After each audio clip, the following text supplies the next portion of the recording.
श्री आदिनाथ भगवान की जय जय जय। देवादिदेव श्री शीतलनाथ भगवान की जय जय जय।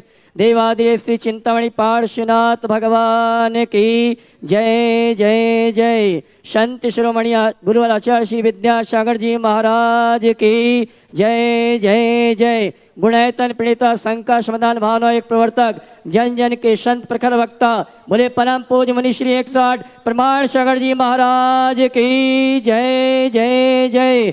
समस्त मुनि संघ की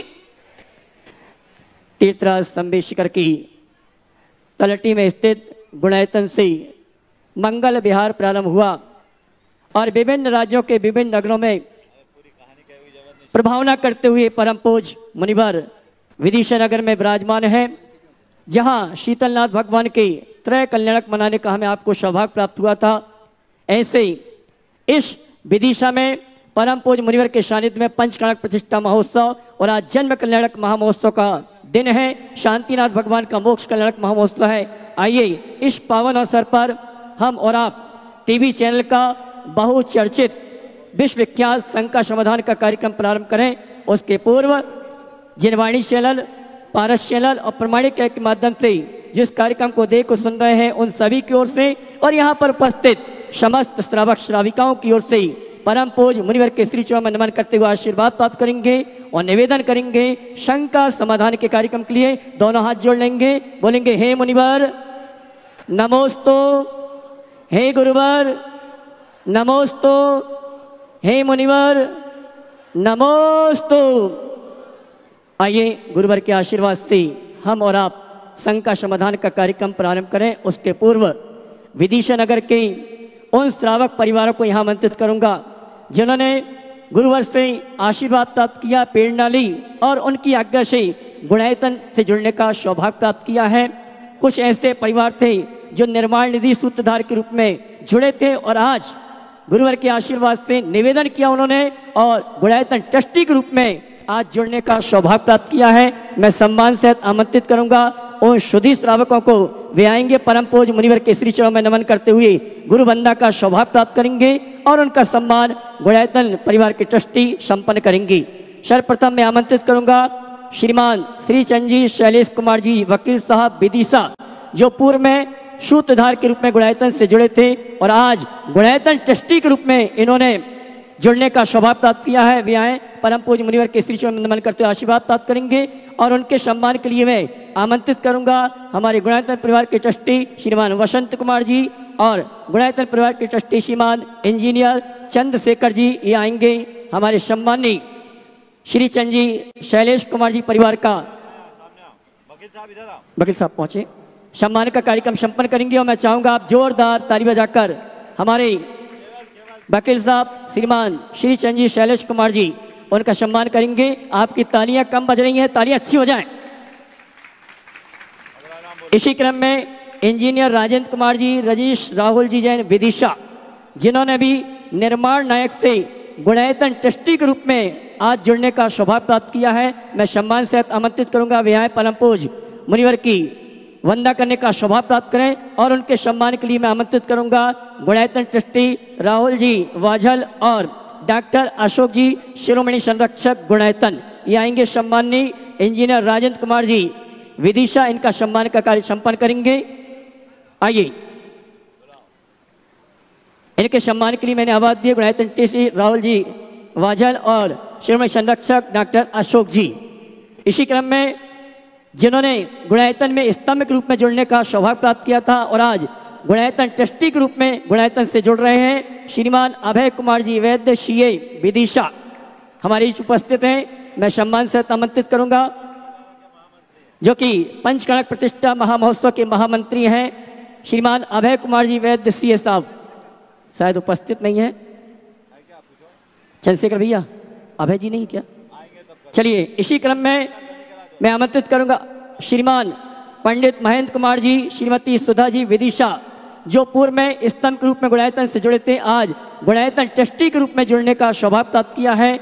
पंडित महेंद्र कुमार जी अगर उपस्थित हैं तो वे आए। परम पूज ताली बजा के उनका सम्मान करें।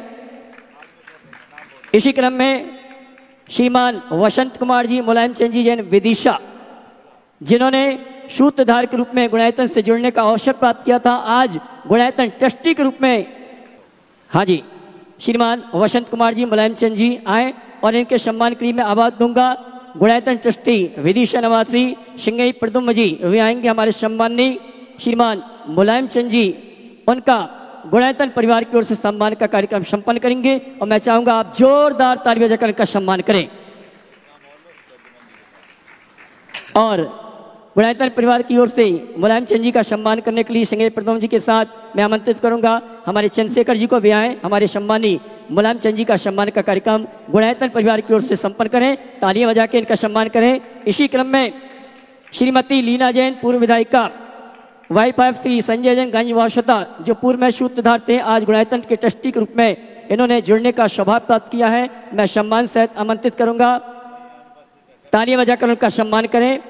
इसी क्रम में सूत्रधार के रूप में आज जिन्होंने गुणायतन से जुड़ने का अवसर प्राप्त किया, श्रीमान दीपक जी वर्धमान मेडिकल स्टोर्स नीमताल विदिशा, जिन्होंने अपनी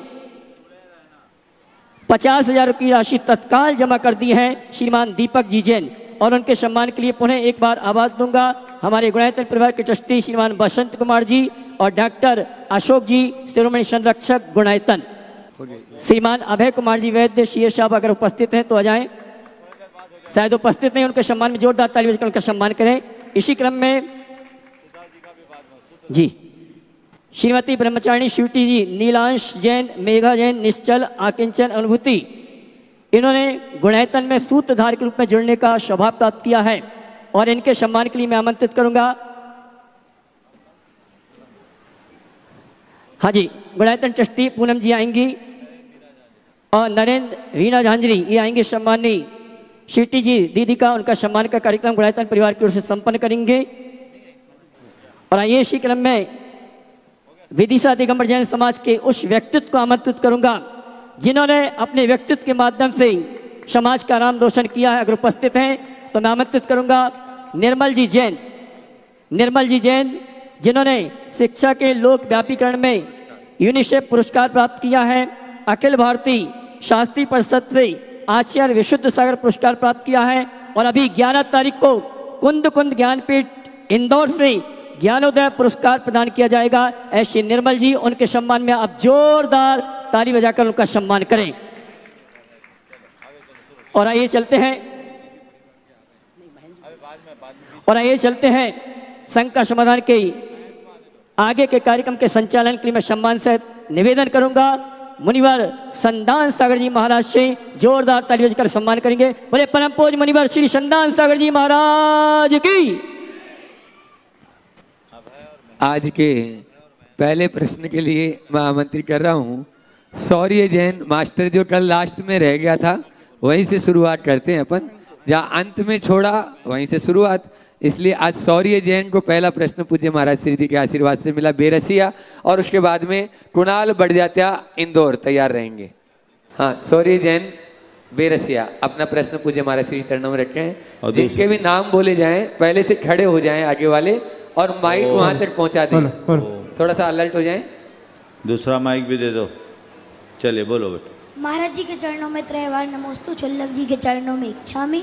महाराज जी मेरे 2 प्रश्न हैं। पहला प्रश्न, महाराज जी जैसे कि अपन भगवान की आरती करते हैं, आरती होने के बाद वो आरती अपन ने ले ली और फिर दूसरे ने आके वो फिर से आरती कर दी, तो महाराज जी ये उचित है कि नहीं?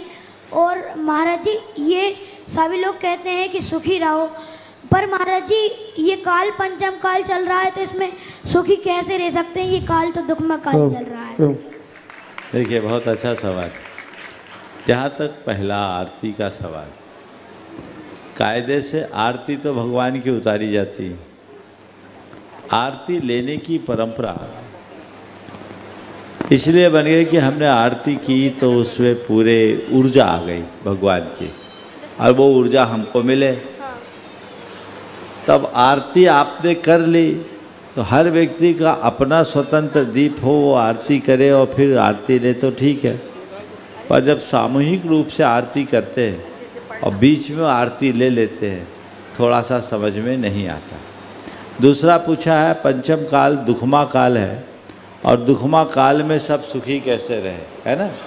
तो दुखमा काल में सुखी नहीं है, इसीलिए तो सुखी रहने की बात कर रहे हैं कि हमारा दुख कम हो जाना ही सुख है, तो दुख कम हो इस भावना का नाम सुखी रहना। चलो नमोस्तु महाराज। बोलो। कुणाल बढ़िया इंदौर, और उसके बाद में तैयार रहेंगे डॉक्टर अशोक जी जैन, सविता जैन, विदिशा, जिनको आज परम पूज्य महाराज श्री जी की नवदा भट्टी पूर्ण आहार दान देने का सुअवसर प्राप्त हुआ। ऐसे डॉक्टर साहब।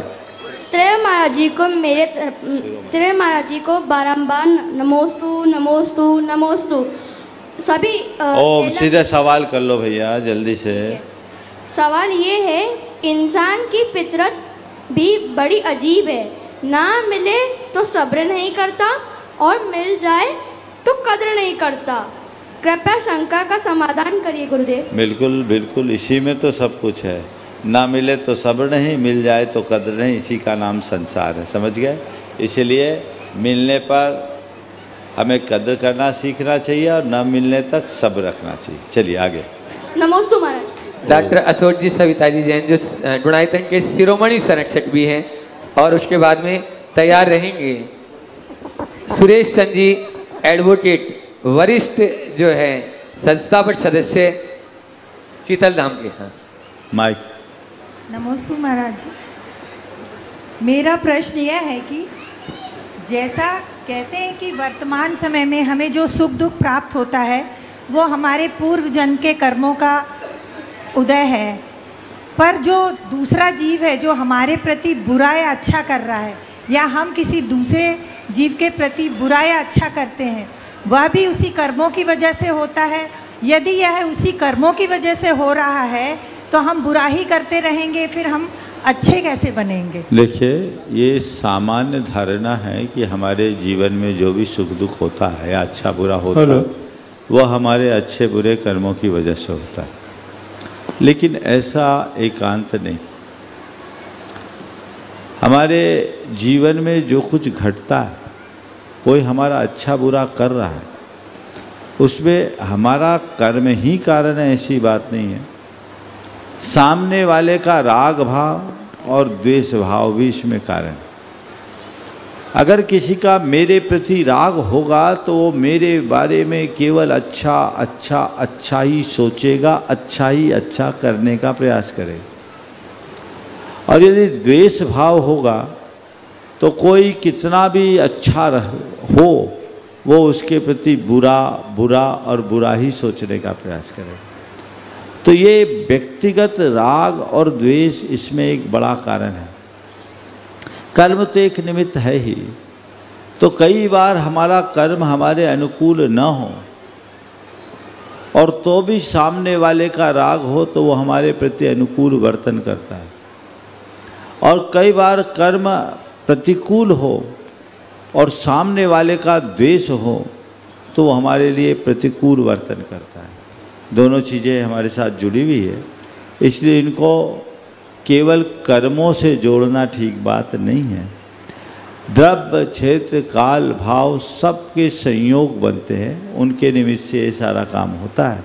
तो जैसा द्रव्य क्षेत्र काल भाव होता है वैसा काम होता है। कर्म के अनुकूल द्रव्य क्षेत्र काल भाव के रहने पर हमारी स्थितियाँ बिगड़ जाती है, और आत्मा के अनुकूल द्रव्य क्षेत्र काल भाव के रहने पर कर्म की स्थिति बिगड़ जाती है।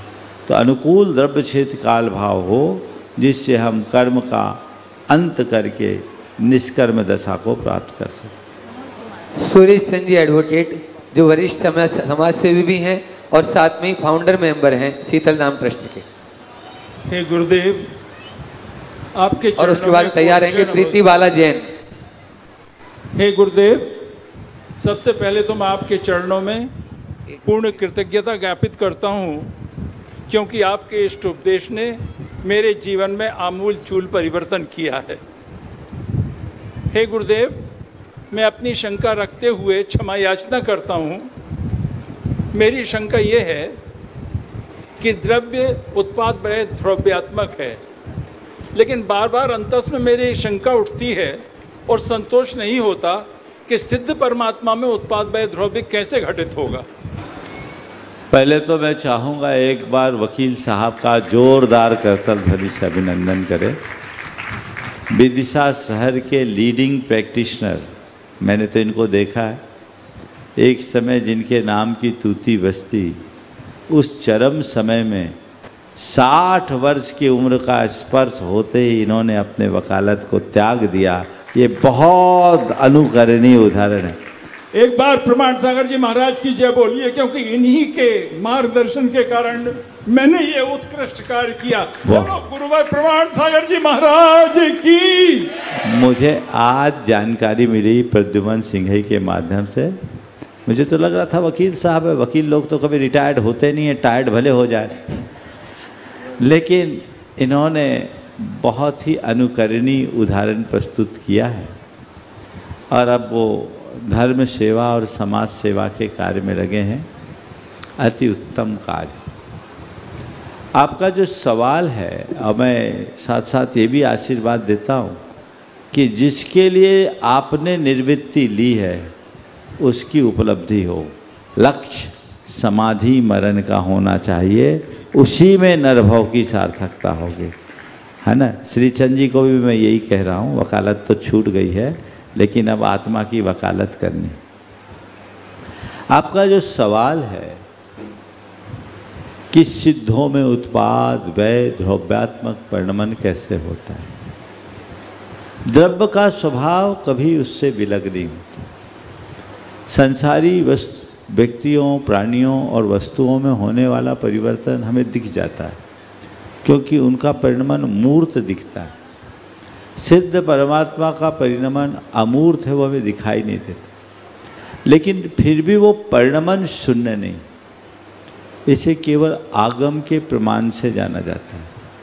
पर हम बच्चों को समझाने के लिए द्रव्य संग्रह में एक बात कही कि देखो संसार पर्याय का विनाश हुआ, सिद्ध पर्याय की उत्पत्ति हुई और आत्मा जो कि तो बनी रही। ये सिद्धों में उत्पाद वै द्रव्य हो। हालांकि ये मैंने आपको कहा, आप शायद इसको नहीं मानेंगे क्योंकि वकील लोग ऐसे वर्दी मान नहीं सकते हैं, लेकिन इसलिए मैंने कहा ये बच्चों को समझाने के लिए। आगम के अनुसार अगर लघु गुण के निमित्त से सद्गुण हानि वृद्धि होते रहती है और उसके निमित्त से उसमें परिणमन होता है, जिस पर हम केवल श्रद्धान कर सकते हैं, बाकी और कुछ। प्रीति बालाजी यदि आ गई हो तो देख लें और उसके बाद में तैयार रहेंगे। अगला नाम यह पंच कल्याणक न केवल देश में ही विभिन्न प्रांतों में यहाँ से प्रतिमाएं प्रतिष्ठित होकर जा रही है, अपितु विदेश में भी, जैसा मैंने पहले भी बताया था, लंदन और स्कॉटलैंड। आज स्कॉटलैंड वाले प्रश्न कर रहे हैं। ब्रह्मचारिणी स्वीटी दीदी, साथ में ही नीलांश जैन, मेगा जैन रहेंगे। वो अपना प्रश्न पूज्य महाराज श्री चरणों में रखेंगे और उसके बाद में तैयार रहेंगे नितिन जी जैन, डिप्टी सीओ विदिशा। गुरुवर के चरणों में नमोस्तु नमोस्तु नमोस्तु। गुरुवर, आज हमारा सपना साकार हो गया। 3-4 महीने से हम सोच रहे थे, बेटा और मैं बातें कर रहे थे कि स्कॉटलैंड में मंदिर बनाया जाए, क्योंकि वहाँ एक भी मंदिर नहीं था और ये बहुत बड़ा काम लग रहा था। लग नहीं रहा था कि ऐसा हो सकेगा, लेकिन आज ये संभव हो गया आपके आशीर्वाद से, आचार्य जी के आशीर्वाद से। ये काम बहुत बड़ा काम था, बहुत बड़ा लग रहा था, लेकिन आज बहुत खुशी हो रही है कि ये सब सारे रास्ते अपने आप खुलते चले गए। तो मेरा प्रश्न इसमें ये था कि जो बिटिया अभी जन्म लेने वाली है, उसके कारण से ये मंदिर वहाँ बन रहा है, तो उसने कौन सा पुण्य किया होगा ऐसा पिछले भाव में, जिसके कारण से भगवान उसके पास आ रहे हैं वहाँ, स्त्री पर्याय पाकर भी, और इतना पुण्य। देखिए, बहुत अच्छा प्रयास है आपका कि आपके निमित्त से स्कॉटलैंड में भगवान विराजमान हो रहे हैं और वहाँ जाने वाले लोगों को अच्छी अनुकूलताएं मिलेगी, उनका धर्म ध्यान होगा।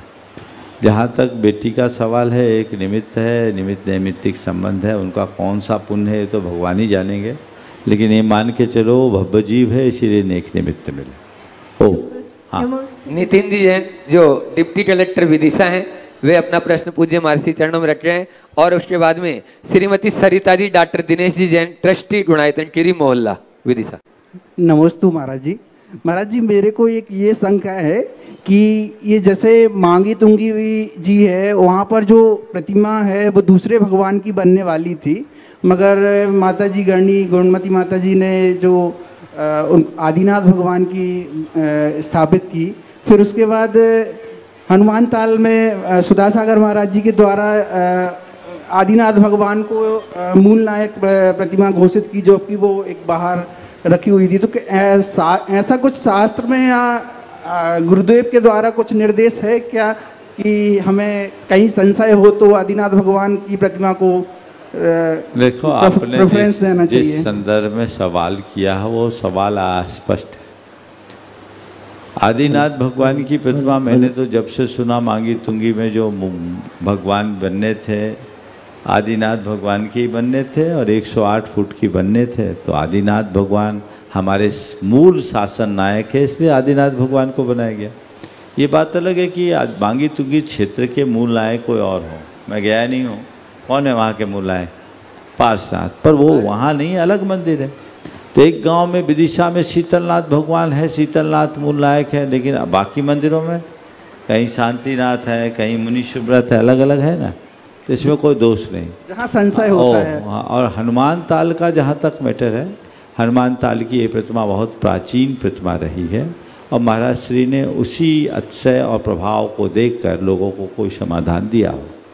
नमोस्तु। हाँ, श्रीमती सरिता, डॉक्टर दिनेश जैन, ट्रस्टी गुणायतन, और उसके बाद में तैयार रहेंगे राघव जी भाई। नमोस्तु महाराज जी, समस्त मुनिराजों के चरणों में नमोस्तु, समस्त चुल्लक जी के चरणों में इच्छामि इच्छामि इच्छामि। महाराज जी, मेरा प्रश्न भावना योग से है कि भावना योग एकांत में करना श्रेष्ठ है या समूह में?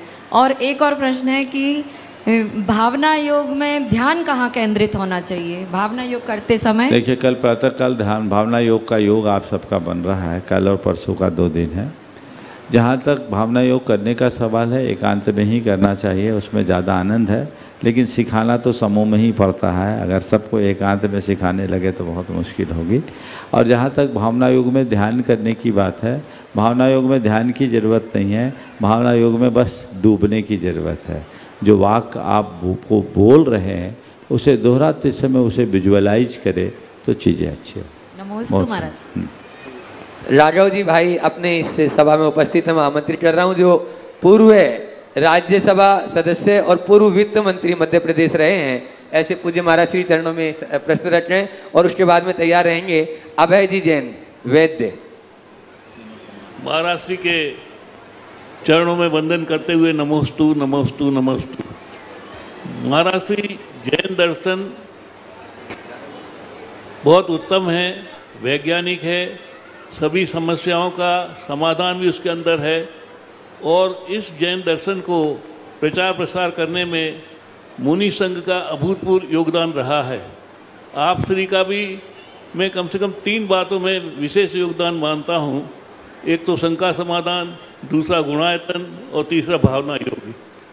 और इसीलिए विदिशावासी आपसे ये प्रार्थना कर रहे हैं कि आप चातुर्मास विदिशा के लिए स्वीकार करके और अनुग्रहित करें। मेरी आशंका ये है कि मुनिवर और विशेषकर जैन मुनिवर का जीवन जो है अत्यंत कठिन है, कठोर है, कष्टप्रद है और उसके विपरीत व्यक्ति जो है धीरे धीरे सुविधाभोगी होता जा रहा है। आज तो मुनिवरों की संख्या ठीक है से अपने भारतवर्ष में, लेकिन मेरी आशंका ये है कि कालांतर में आने वाले 100-200 साल बाद इस प्रकार के कष्टप्रद जीवन में प्रवेश करने के लिए, दीक्षा करने के लिए कितने लोग प्रस्तुत हो पाएंगे, और अगर नहीं हो पाएंगे तो फिर ये जैन दर्शन जो है इसका प्रचार प्रसार कैसे होगा, ये मेरी आशंका है। मैं आपके चरणों में निवेदन कर रहा हूँ। बहुत अच्छा सवाल प्रस्तुत किया है राघव जी ने। देखिए, आपका जो निवेदन है वो निवेदन तो सब कर रहे हैं, भावना भाइये कि आपके निवेदन का संवेदन हो। आपने जो सवाल किया है कि मुनियों का जीवन बड़ा कष्टप्रद, कठोर, मैं आपसे उलटकर सवाल करता हूँ मैं कभी नहीं मानता कि हमारा जीवन कष्ट में है। आपसे पूछता हूँ, हम जैसे साधुओं को देखकर, मुनियों को देखकर आपको क्या लगता है? किसी हारे थके, पस्त और कष्ट में फंसे व्यक्ति के पास आए हैं, या अपनी मस्ती में डूबे रहने वाले संत के पास आए? बोलो राघव जी, बोलो। संतों के पास ही जाना। मैं पूछ रहा हूँ आपसे कि हम लोगों के लिए आपने बोला आपका जीवन कष्ट में है, तो जब आपको लगता है कि हमारा जीवन कष्ट में है, कठोर है, तो हम जैसे मुनियों के पास जब आते हो आप, तो आपको क्या लगता है? जिंदगी से हारा, थका, कष्ट में फंसा, पस्त व्यक्ति के पास आए हैं, या अपनी मस्ती में डूबे रहने वाले साधु के पास आए? आपके पास ही जाने में। वो नहीं बोल रहा हूँ, आपको क्या लग रहा है? हम मस्ती में दिखते हैं आपको कि कष्ट में दिखते हैं? नहीं नहीं, आप इसलिए कि कष्ट में हैं, साधना में हैं। और मैं जो पूछना चाह रहा वो उत्तर दीजिए आप।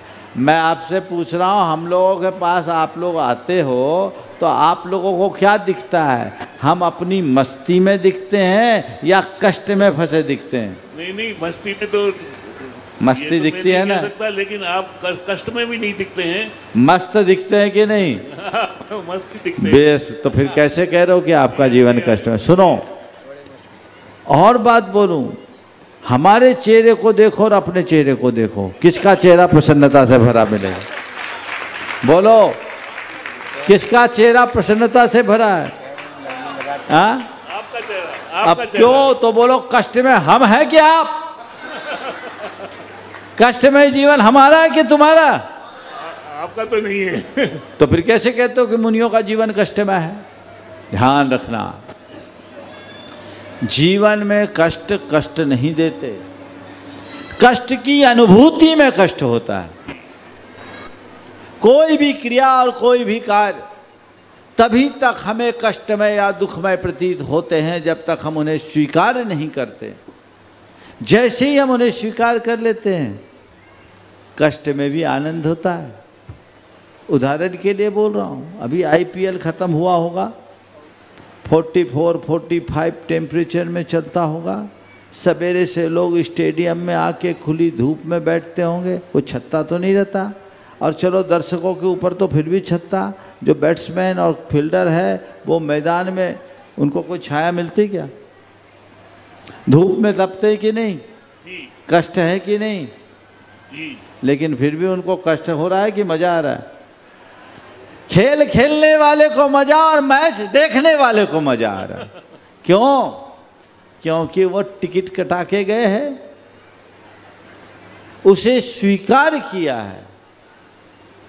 तो सार ये है कि दुख तभी तक दुख लगता है जब तक उसे स्वीकार न करो, और दुख को स्वीकार कर लेने में दुख में भी आनंद आता है, और हम लोग वही स्वीकार करने की कला अपने भीतर विकसित करते हैं। और आप सबसे भी यही कहना चाहेंगे, बच्चों को ये मत कहो कि मुनियों का जीवन कष्टमय है। बच्चों को ये कहो कि इस धरती पर सबसे ज्यादा सुखी कोई है, सुखमय जीवन है तो ये मुनियों का है, ये आनंद में। ऐसी दृष्टि और धारणा बनाने से जीवन में बदलाव। बंधुओं, आज बहुत सारे लोगों ने अपने पुण्य को और बढ़ाया, और उस पुण्य को बढ़ाकर अपनी चंचला लक्ष्मी को शाश्वत कर लिया, शाश्वत तीर्थ राज में लगाकर। उसी में आज अभय जी ने भी अपना, यानी जो है ना, ट्रस्टी के रूप में यहाँ पर स्वीकारता दी, और मैं इसके लिए श्रीमान भैया जी को आमंत्रित कर रहा हूँ अभय कुमार जी वैद्य, और जितने लोग रह गए उनको भी सम्मानित कराए। यहाँ गुणायतन स्टैम्प के रूप में जो जुड़े थे, आज गुणायतन ट्रस्टी के रूप में जुड़ने का सौभाग्य प्राप्त किया। मैं सम्मान से आमंत्रित करूंगा, मुनिवर केसी चरण मंडल करते आशीर्वाद प्राप्त करें, और उनके सम्मान के लिए आमंत्रित करूंगा गुणायतन ट्रस्टी डॉक्टर दिनेश जी और आजाद जी। वे आएंगे सम्माननीय अभय कुमार जी सीए साहब, उनका गुणायतन परिवार की ओर से सम्मान का कार्यक्रम संपन्न करेंगे, और आप जोरदार ताली बजाकर नाम बोल रहे हैं वो जल्दी आ जाएं सम्मान के लिए। मोहन नमकीन वाले साथ में आ जाएं। इसी क्रम में इनके सम्मान के लिए आमंत्रित करूंगा श्रीमान मोहन जी नमकीन वाले, वे भी आए। हमारे सम्माननीय सीए साहब अभय कुमार जी का सम्मान गुणायतन परिवार की ओर से करेंगे। इसी क्रम में श्रीमान सुरेंद्र कुमार जी सुमन जी जैन जो कि गुणायतन की ट्रस्टी है, वे आए परम पूज्य मुनिवर के श्री चरण में नमन करते हुए आशीर्वाद प्राप्त करेंगी और उनके सम्मान के लिए मैं आवाज़ दूंगा। श्रीमती पूनम जी वे आए और श्रीमती सुमन जी का गुणायतन परिवार की ओर से सम्मान का कार्यक्रम संपन्न करें। हमारे बीच में डॉक्टर पंडित महेंद्र कुमार जी शुद्धा जी हमारे बीच उपस्थित हो चुकी हैं। वे आए परम पूज्य मुनिवर के श्री चरणों में नमन करते हुए गुरुवंदना का सौभाग्य प्राप्त करेंगे और उनके सम्मान के लिए मैं आवाज़ दूंगा। श्रीमान इंजीनियर चंद्रशेखर जी वे आएंगे और साथ में वसंती जी, सम्मानी महेंद्र कुमार जी बिस्कुट वाला परिवार का गुणायतन परिवार की ओर से सम्मान का कार्यक्रम संपन्न करेंगे, जो गुणायतन स्तंभ के रूप में जुड़े थे और आज गुणायतन ट्रस्टी के रूप में जुड़ने का सौभाग्य प्राप्त किया है। इनके सम्मान के लिए जोरदार ताली बजाकर इनका सम्मान करें। चलिए, और इसी क्रम में हमारे जैन समाज के गौरव निर्मल जी को आमंत्रित करूंगा, जिन्होंने अपने व्यक्तित्व के माध्यम से विदिशा का नाम रोशन किया है और गुणायतन के ट्रस्टी भी हैं। आइए सम्मान सहित गुरुवार के श्री चरण में नमन करते हुए आशीर्वाद प्राप्त करेंगे और उनके सम्मान के लिए मैं आवाज़ दूंगा।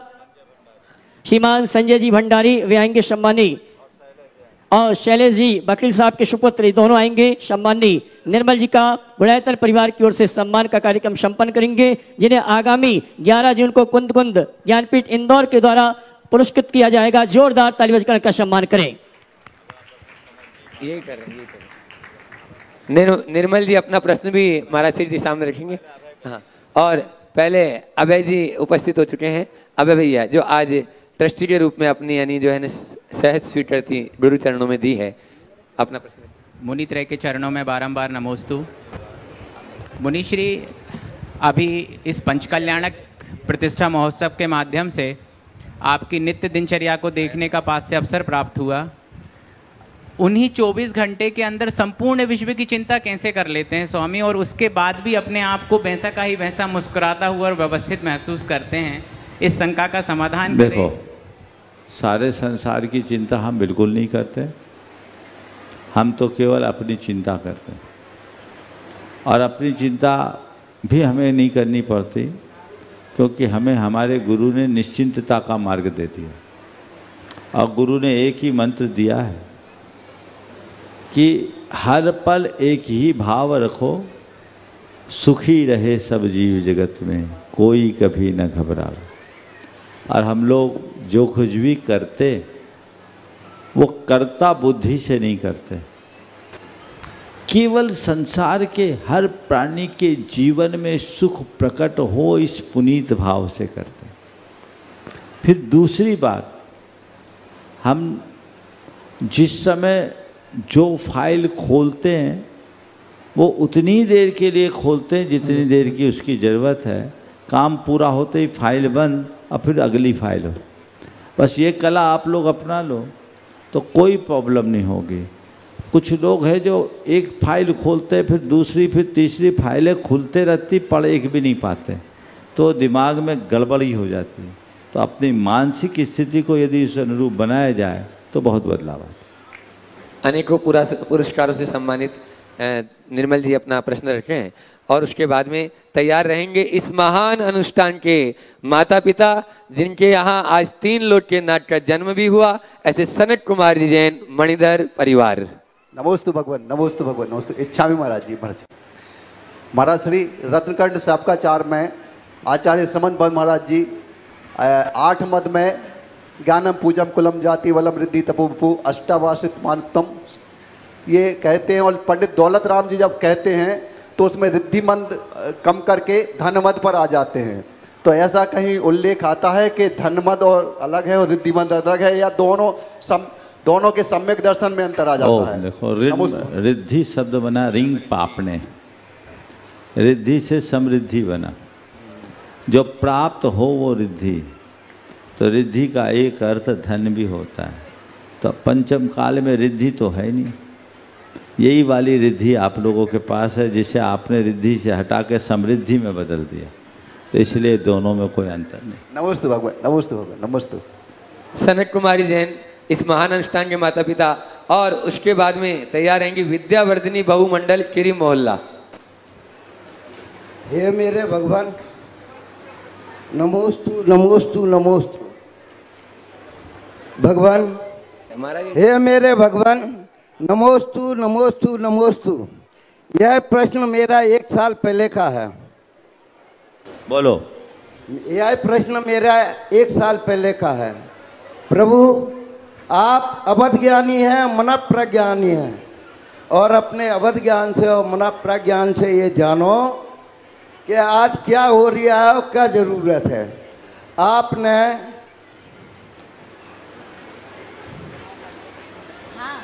बोलो।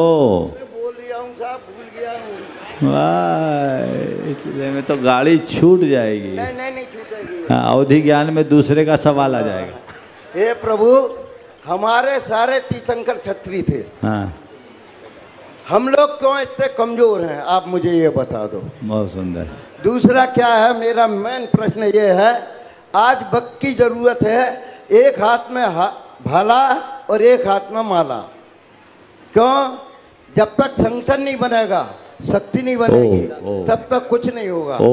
हे प्रभु, ओम सुन लिया। पहली बात, खड़े रहो, खड़े रह सकते।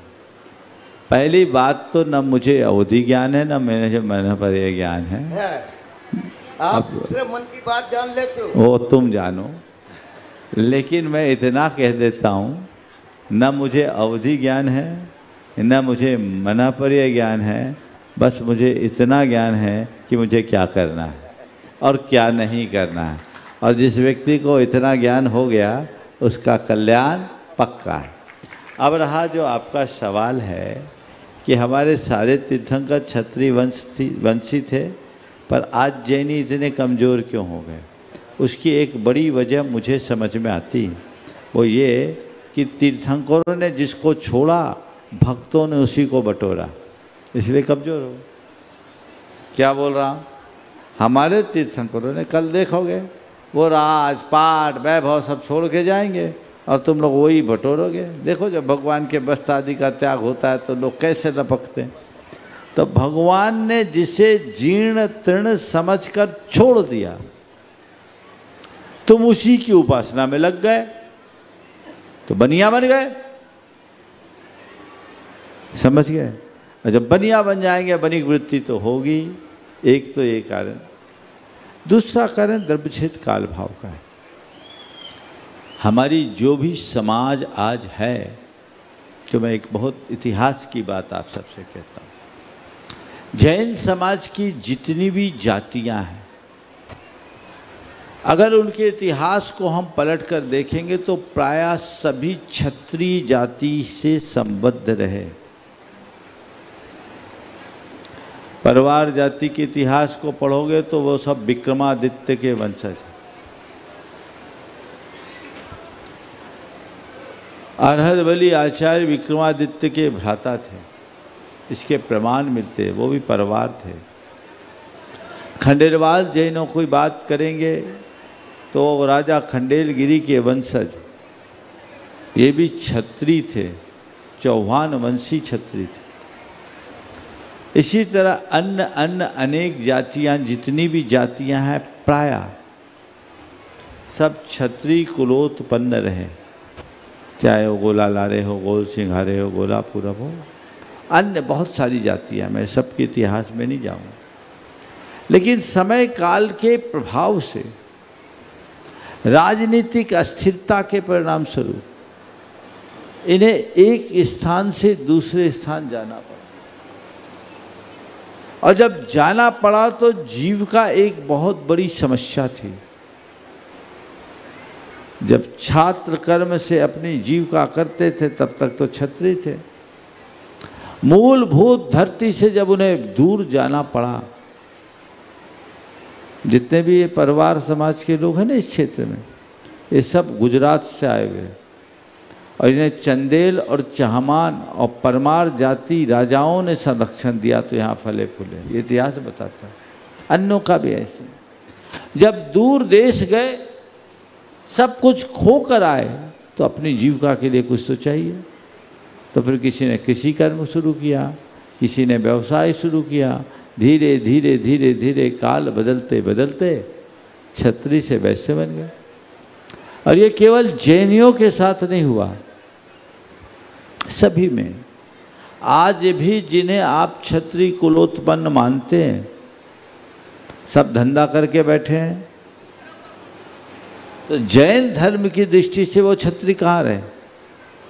जैन धर्म के अनुसार जन्मना वर्ण नहीं होता, कर्मना वर्ण होता है। तो कर्म बदल गए, इसलिए तुम्हारा वर्ण बदल गया और फिर वैसी मनोवृत्ति हो गई। समझ गए? आपने कहा एक हाथ में भाला एक हाथ में माला लेके चलना चाहिए, ये भाषण में अच्छा लगता है, जरूरी है। मैं तो कहता हूँ ऐसी माला फेरो कि भाला उठाने की जरूरत ही ना है, मार गई ये, हमें जरूरत ही ना आए। लेकिन यदि जरूरत आए तो हमारा धर्म पीछे रहने की बात नहीं करता, हमें अपना सर्वस्व न्यौछावर करने के लिए आगे बढ़ना चाहिए। भामाशाह बनिक था, लेकिन क्षत्रिय का गुण उसके अंदर था। जब राष्ट्र पर संकट आया तो उसकी रक्षा के लिए न केवल अपना धन लुटाया, अपितु राणा प्रताप का सेनापति बनकर सबसे लोहा लिया, सबको दूध चटाया। तो जरूरत के अनुसार कार्य करना चाहिए। विद्यावर्धनी बहुमंडल और उसके बाद में तैयार रहेंगे बिस्किट परिवार के सिरमौर पंडित महेंद्र जी जैन। त्रय मुनि राजों के चरणों में अनंतो बार नमोस्तु नमोस्तु नमोस्तु। सभी चुल्लक जियों के चरणों में बारम इच्छा में महाराज जी बोलो। महाराज जी, आप चाहते हैं कि शीतल धाम का कार्य जल्दी से जल्दी पूर्ण हो और यहाँ के पंचकल्याणक हो। इस कार्य के लिए बहुत समय हो गया है। महाराज जी, हम महिला मंडल के लिए एक जिम्मेदारी सौंपी गई है कि घर घर जाकर महिलाओं को जोड़ना है और 100 रुपये के सदस्य बनाना है। कि मतलब एक बेदी भामंडल छत्र चमर वहाँ 1,81,000 मतलब उसकी राशि है, 5 साल में जमा करना है। और महिला मंडल को जिम्मेदारी सौंपी गई है कि घर घर जाकर सब महिलाओं को जोड़ना है।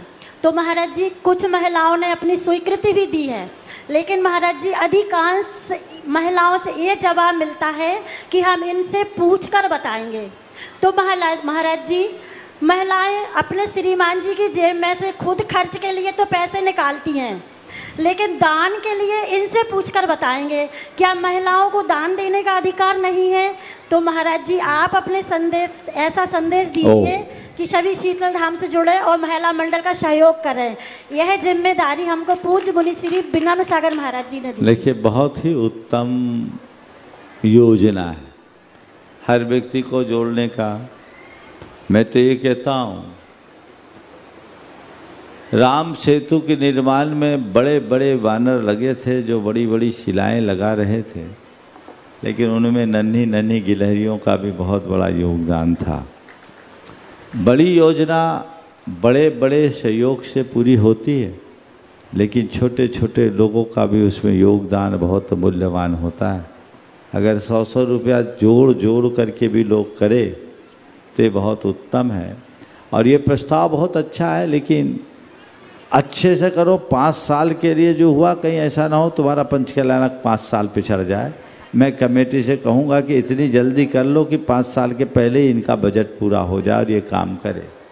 जहाँ तक महिलाओं की बात है, 100 रुपया कोई बड़ी चीज़ नहीं, 100 रुपया रोज़ देना है, तो इससे ज़्यादा तो आपका और दूसरा खर्चा हो जाता है। अपने पैसे को बचा कर तय कर लो, 3,000 रुपया रहता है, 3,000 रुपये में 1-2 शॉपिंग नहीं करेंगे तो हमारा पैसा बच जाएगा। उसके लिए पूछने की क्या जरूरत? बुरे कार्य के लिए फिर भी पूछना हो, अच्छा कार्य तो बिना पूछे करना चाहिए। और आप लोग इस अभियान में लगिए, हर परिवार को जोड़िए, हर व्यक्ति जुड़े, हर घर जुड़े।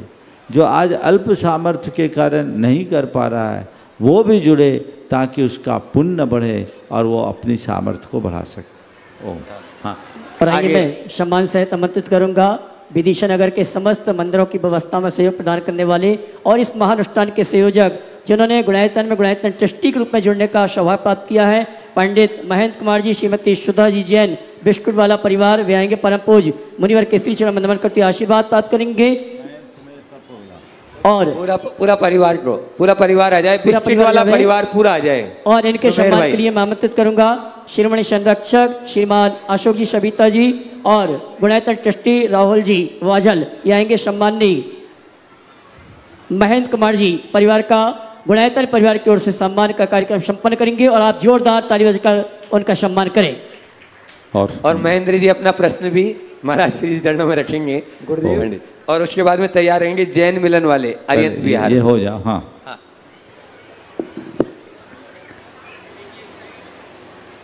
बहुत सुंदर। हाँ, चलो बोलिए महेंद्र जी, एक बार करतल ध्वनि से इस परिवार का अभिनंदन कर दीजिए और महेंद्र जी अपना सवाल करें। एक साथ खड़े, ये एक साथ खड़े हो जाओ। हाँ, आपके पावन चरणों में 92 से बैठ रहे हैं और अब तो केवल एक ही भाषा है कि बोलो। हम तो तेरे दीवाने हैं, आज से नहीं पुराने हैं। इसी भावना के साथ केवल एक शंका, हालांकि आपके सामने आने के बाद कोई शंका नहीं रहती है, लेकिन फिर भी ये काम करते करते किसी भी मंदिर की कोई अपन सेवा करते हैं तो एक प्रश्न मेरे सामने, कुछ कतिपय लोग महेंद्र अब आपको मंदिरों का काम नहीं करना चाहिए, इसका नहीं करेंगे, उसका नहीं करेंगे, ये नहीं करेंगे, वो नहीं करेंगे, ये प्रश्न मेरे जीवन को कहीं ना कहीं तो आंदोलित करते हैं। यदि कोई मंदिर कमेटी मेरे से निवेदन करे तो मैं क्या उनको मना कर दूं कि मेरे को एक दो व्यक्ति मना करते हैं किसी काम को करने के लिए कि आपको वो उस मंदिर का काम नहीं करना चाहिए या कोई नया मंदिर नहीं बनना चाहिए, क्योंकि मंदिर बनने से समाज में फूट होती है, ऐसी शंका मेरे सामने। देखिए, पहले तो मैं ये कहूँगा मंदिर बनाने का भाव बहुत दुर्लभता से होता है। कई लोग जिनके भाव धरे रह जाते हैं, पूरा नहीं हो पाता। तो यदि किसी के मन में मंदिर बनाने का भाव आया है तो हमें उसमें सहयोगी बनना चाहिए, बाधक नहीं। यदि आप किसी के मंदिर निर्माण में बाधक बनते हैं तो शास्त्र के अनुसार तीव्र अंतराय कर्म का बंध होता है, कभी मत करना। कोई मंदिर बना रहा है, बनाने दो। हाँ, यहाँ पर इसलिए कहते होंगे क्योंकि गुरुदेव ने एक महामंदिर का प्रोजेक्ट समाज को दे रखा है और लोगों का मनोभाव ये रहता होगा कि पहले वो महालय बन जाए, बाद में अन्य जिनालय बने। उनका दृष्टिकोण बुरा नहीं है, लेकिन आप रोकिए मत। जैसे जैसे शहर का विस्तार हो रहा है, मंदिर भी एक आवश्यकता है, उसकी पूर्ति होनी चाहिए। हाँ, उसमें एक सुझाव दिया जाए कि भैया तुम दूसरे मंदिरों के निर्माण में अपनी जितनी शक्ति लगा रहे हो, उसके साथ साथ इधर भी ध्यान दो ताकि हमारा रुका काम पूरा हो जाए। और मंदिर के निर्माण का निषेध करने की जगह हम पहले इसको पूरा करें, इसे प्राथमिकता दें ताकि ये गौण ना हो और बाद में ये काम करे। तो ये बीच का रास्ता है। और फिर एक काम और हो सकता है, समाज ये तय करे कि जब तक हमारे शीतल धाम का पूर्ण निर्माण कार्य पूर्ण नहीं हो जाता तब तक हम अन्य मंदिरों को बनाएंगे, पर उसे उतना सुसज्जित नहीं करेंगे जितना हम चाहते हैं। जिस दिन पूरा हो जाएगा योजना बना के रखेंगे, पहले से उसकी संरचना ऐसी करेंगे, बाद में सुसज्जित कर देंगे। दोनों काम हो सकता है। लेकिन एक बात मैं और कहता हूँ, लोगों की जो मानसिकता है, एक बार जहाँ दान व्यक्ति कर देता है और वो फिर नई जगह चाहता है। आप सोचो कि दूसरी जगह के लिए रोको तो वो पैसा शीतल धाम में आ जाए तो नहीं आएगा, कहीं नहीं आएगा। जिसको जहाँ देना होता वहीं देता है। आज भी मैंने कई लोगों को बोला वो गुणायतन से जुड़ने का, भाई भैया यहाँ दे दो। बोले यहाँ तो हम दे चुके हैं, हमें तो वहाँ देना है, बहुत दिन से सोचे थे, आप नहीं आते तो शिखर जी जाके देते। अभी एक दो को तो मैं रोके रखा हूँ कि अभी रुक तुम, अभी रुको, तुम्हें बताएंगे बाद में। तो ये भाव होते हैं लोगों के, इसलिए अच्छे कार्य को कभी मत रोकना, जितना होने दो। पुण्य से पुण्य बढ़ता है। यदि यहाँ के समाज धर्मायतनों का निर्माण करके अपना पुण्य बढ़ाएगी तो एक शीतल धाम नहीं, अनेक शीतल धाम बनाने में समर्थ हो जाएगी। इस अंतरंग कारण को समझो, बहिरंग में कभी मत उलझो। और तुमसे भी मेरा ये कहना है, जब तक इन कपड़ों में हो काम करते रहो, बस लफड़े से बचे रहो। काम करने में कोई संकोच करने की बात नहीं है। लोग क्या कहते हैं ये मत देखो, हमें क्या करना है ये देखें। हमारी दृष्टि पूर्ण रचनात्मक होनी चाहिए, सोच सकारात्मक होनी चाहिए, भावना सहयोगात्मक होनी चाहिए, तो परिणाम अपने आप अच्छे निकलते हैं। हमें उसका ध्यान। नमोस्तु गुरुदेव। एक थोड़ी सी सूचना दूँ गुरुदेव। श्रीमती रीमा गोयल परिवार सलामतपुर, जो कि 1,81,000 रुपये लेकर आए हैं शीतल धाम के लिए, मैं उनसे निवेदन करूंगा कि मेरी आवाज़ सुन रहे तो कृपया आएँ और पुष्गुड़े के स्थापन चरणों में। हाँ, कुछ घोषणाएं बसंत जी भी करेंगे, कर दीजिए। पहले घोषणाएं कर दीजिए, फिर बाद में। बोलो गुरुवर श्री परमानंद सागर जी महाराज की जय, मुनि संघ की जय। डॉक्टर ए के जैन साहब, सबसे पहले मैं आपको बुलाना चाहूँगा। आज मुनिराज के हार उनके यहाँ हुए, उनको भी मैसेज करूँगा। सविता जी, हाँ। ये गुरुदेव, ये वो परिवार है विदिशा में कि जिनका सबसे बड़ा दान शीतल धाम को हुआ है। आज तक विदिशा में किसी ने इतना बड़ा दान नहीं किया होगा। इन्होंने घोषणा करना मना कर दी है, लेकिन बहुत बड़ा दान है। बहुत सुंदर। और सबसे बड़ी बात यह है कि ये पूरा दान तुरंत चेकों से दे के और भुगतान कर चुके हैं। बहुत सुंदर। एक कमरा इनका है धर्मशाला में, चूंकि उसके राशि देने वाले थे तो मैंने कहा गुरुजी के हार, तो कहने लगे 1,51 और उसमें जोड़ दो, तो वो पूरी राशि हम 1-2 दिन में ही आपको दे देंगे। इनके लिए शीतल धाम परिवार की ओर से बहुत बहुत बधाई, शुभकामना। एक सुरेश चंद जी वकील साहब, आपकी समूह शरण में प्रतिमा जी विराजमान की थी, जिसकी वेदी की स्वीकृति आज उन्होंने दी है कि वेदी भी हमारी वहाँ पे होनी चाहिए। उनके पुण्य की बहुत बहुत अनुमोदना करते हैं। और सुनील कुमार, राजीव कुमार, सुन रहे हो तो मैं परिवार के आ जाएं। आपने एक विद्यानिलय में एक कमरे की राशि 555 की स्वीकृत की है। उन सभी के पुण्य की बहुत बहुत अनुमोदना। और है, हो गया, चलो सबका सत्कार कर, सबका सत्कार। जैन में महिला मिलन अरियंत बिहार, अपना प्रश्न शॉर्ट में रख दे। जिन लोगों ने भी योगदान दिया है, एक बार उन सब की अनुमोदना कर दीजिए, सभी को आशीर्वाद। सवाल कीजिए। नमोस्तु गुरुवर, नमोस्तु गुरुवर, नमोस्तु। आज मेरा यह प्रश्न है, अच्छे कर्म का फल अच्छा मिलता है और बुरे कर्म का फल बुरा मिलता है, ये हम सभी लोग जानते हैं, लेकिन जो बुरे कर्म करते हैं क्या उनको तुरंत फल मिलना चाहिए महाराज जी, जिससे कि वो बुरे कर्म करने से भयभीत हो जाएं? कृपया शंका का समाधान कीजिए। ये बताइए, भोजन करने से शरीर में शक्ति आती है कि नहीं? आती है। खून बनता है कि नहीं? बनता है महाराज। तो रोटी खाते तुरंत खून बन जाता है क्या? बोलो। नहीं बनता महाराज। टाइम लगता है ना। तो ऐसे ही कर्म बंधते ही तुरंत फल नहीं देता, उसमें भी टाइम लगता है, उसके पचने तक प्रतीक्षा करनी चाहिए। समय काफ़ी हो गया है, यहीं पर विराम। कल प्रातः 5 बजे से आप सब, है भी समय है, 4 मिनट है, चलिए। कल प्रातः 5 बजे से भावना योग का कार्यक्रम यहाँ पर संपन्न होगा और आप सब यहाँ उपस्थित होंगे। आगे बोलिए। हाँ, और उसके बाद में तैयार रहेंगे हिमांशु जैन जगदीशपुर, और आपके न्यूयॉर्क से पर्णिका पांचोली जैन, माइक पहुँचाए। पर्णिका पांचोली जैन न्यूयॉर्क से यहाँ पर उपस्थित है। पूज्य श्री से एक निवेदन है, कल आप अपने अपने बच्चों को अवश्य लेकर आएं, प्रातःकाल सुबह भावना योग में भी लेकर आएं, और साथ में ही यहाँ पर जैन संस्कार महोत्सव के रूप में पूज्य गुरुवर के कर कमलों से आपके नन्हे मुन्ने बालकों के ऊपर 8 साल से ऊपर के जितने भी बालक हैं वे जिनकी दाढ़ी मूछें नहीं निकली वे बालक मुंडन कराकर आए और पूज्य महाराज श्री जी कर कमलों से जैनत्व के संस्कार अपने सिर पर करवाएंगे। ये बहुत ही विदिशा के इतिहास में एक ऐतिहासिक कार्यक्रम होगा।